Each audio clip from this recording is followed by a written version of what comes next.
Hi guys, busy ako ngayon. It's my second day bilang isang Grab driver.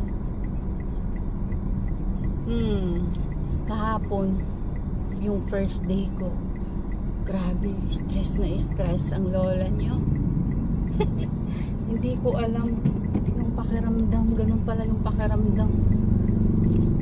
Hindi ko alam talaga na mai-stress ako ng ganun yung sa unang araw ko, pero ngayon pangalawang araw ko na, medyo relax na ako ng konti. Hindi na masyadong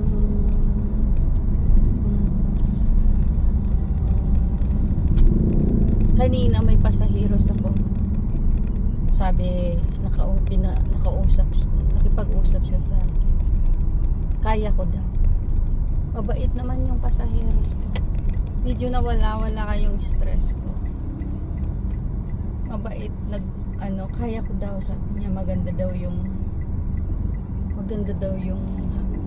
pinili kong hanap buhay, pagiging Grab driver. Yes, I am Grab driver now. Nandito ako ngayon sa daan. Naghahanap ako ng pasaheros. Ikot-ikot. Mamaya baka doon ako sa SM maghanap.